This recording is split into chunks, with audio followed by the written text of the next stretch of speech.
I'm Ken Leon-Guerrero, number 14 on the Republican side of the ballot. I'm running for the 37th Guam legislature. And as part of my campaign video to introduce myself to you, I want to take you back to 2018 when I testified before the Guam legislature, because there's an old French saying, the more things change, the more they stay the same. Listen to my testimony in 2018, compare it to how we're living today, and you will see why I am running for the 37th Guam legislature. Because another famous saying from the Greek philosopher Socrates, if you always do what you've always done, you will always get what you've always got. I'm a community advocate. I fight for the rights of our people. Maybe it's time to send a community advocate instead of another politician to the legislature. Let's take a look at 2018 and we'll go from there. Thank you, sir. Mr. Ken. With the passage of this, with the fuel tax bill, people are very upset, and rightfully so, because it was done in direct violation of Public Law 24-222, as was the increase in the BPT and the sales taxes. So I'm going to address my remarks to all three of these bills, all three of these issues. As a result of these tax increases, our people are rapidly becoming economic refugees. Younger people are being forced to move home with their families, and a lot of families are choosing to leave the island. First slide. What we're looking at is this rush to taxation was the equivalent of ready, fire, aim. We rushed into all these tax increases without doing due diligence, research, economic studies to find out whether or not these tax increases were merited. And in the circus that followed regarding the BP tax, the business privilege tax increase, we learned a lot of things about the government we didn't know before. One of the most shocking things we learned is that $579 million, $80 million is paid to 579 employees of government of Guam. So let's put this in perspective. We're short $67 million, yet 10% of the government of Guam budget goes to 9% of the employees of government of Guam. I find that statistic very alarming. 10% of the budget of government of Guam goes to less than 10% of the employees.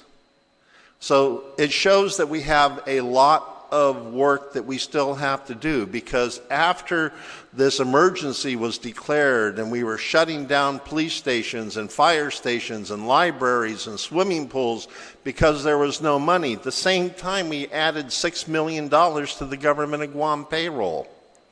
And remember, we had guns held to our head. If we don't get this bill passed, we're going to start laying off government employees, and it's going to be your fault. So you guys were held at hostage. You were operating without full and accurate information. So you tried to do your best for the people, but you weren't getting the full amount of information. So as a result of the business privilege tax increase and the fuel tax increase, people are hurting, and I'm one of them, because I represent a large population on Guam that lives on a fixed income, and that disposable part of our income is shrinking on a daily basis. When you look at the fuel tax increase, the utility increase, the LEAC increase, the 5% for the next 20-year increase, the threatened increases in the solid waste, and all the different fee increases that are being proposed, there's no room left.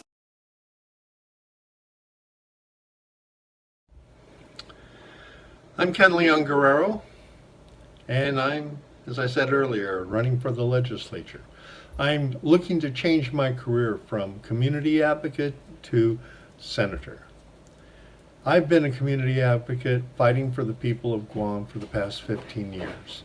My career as a community advocate started in 2007 when I returned to Guam after being gone for 27 years, learned there was a waste-to-energy plant being constructed in Santa Rita, Surprised to learn that the groundbreaking ceremony was taking place on my family property. So I went and met with Leon-Guerrero. After about an hour talking with him, I realized he didn't know what he was talking about, and it was more likely than not a con job, especially after I looked at thousands of pages of documents that I received under a Freedom of Information Act. So that's when I began my career as a community advocate. Shortly after that, I got involved in the pay raise issue, fighting to return the government pay raises that were granted in secret session, and they were massive and they were retroactive. I've never heard of such a thing before. So along with hundreds of other citizens, we fought, and eventually we were able to reverse those super secret massive pay raises. I then went to fight against Guam YTK, because there we had a company that failed to do anything it was contracted to do, but somehow convinced a panel of arbitrators that they deserved nearly $20 million of taxpayer money for doing absolutely nothing. They were days away from putting a levy on the checkbook of the court when we finally won in the Supreme Court of Guam.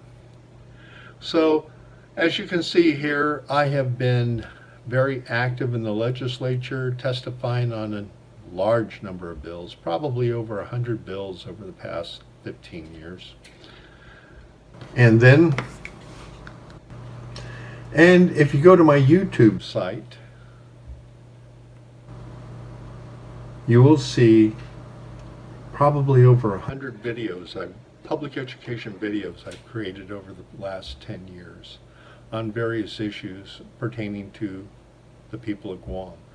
I also created a Facebook page when I started Guam Citizens for Public Accountability, and on that Facebook page you will find hundreds of posts, hundreds of videos that I've created over the years on a wide variety of topics. I probably have more documented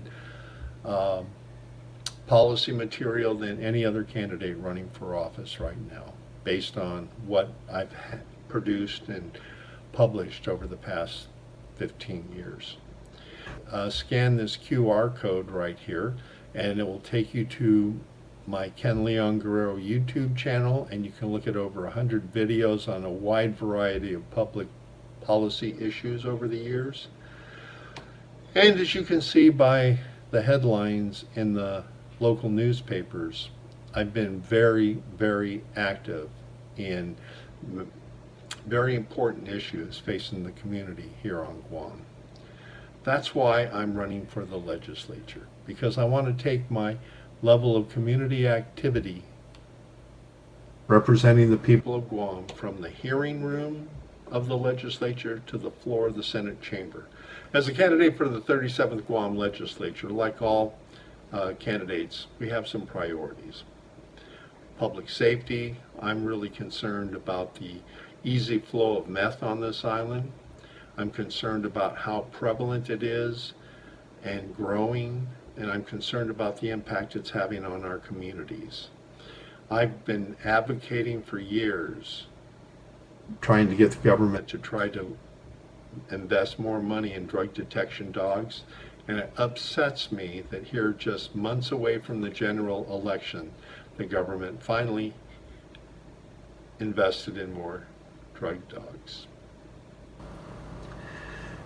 So I've been a member of the Guam Non-Communicable Disease Consortium, which is a mouthful, Guam NCD for short, since 2010.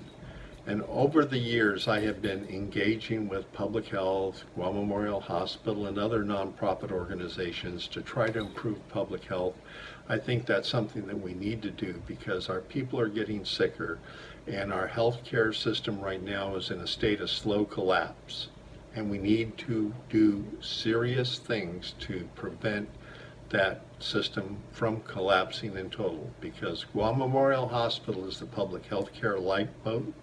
I want to be its champion and make sure that we fix Guam Memorial Hospital the right way. Now, whether we like it or not, Guam's #1 export is our children.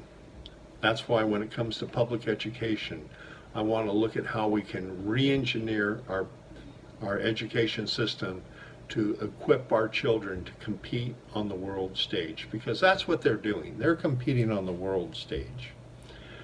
Because we have an education system that graduates 2,500 to 3,000 students a year. We have an economy that creates between 1,000 and 1,500 jobs a year, most of them low-wage service sector jobs. That's why the military recruiters here on Guam are #1 year after year after year, because our children have no place to go, so they're leaving us. So we need to make sure that when they leave Guam and compete on the world stage, they have the best education possible. Another area that I want to focus on is help creating an affordable government. Right now, it boggles my mind that an island of 153,000 people, 40,000 family units, are carrying the burden of a $1 billion budget. When we consider that just 10 years ago, the budget was just around between 300 million and 400 million. In all that time, the economy of Guam has not doubled, so why has the budget more than doubled? Because when you and I have X number of dollars, that's our budget. We can't count on the federal government to deposit $1 billion of pandemic funds in our bank accounts every year, so we need to start taking advantage of the time we have with the funds we have to streamline our government. Because the cost of living is very high here, and that's another area that I want to work hard on.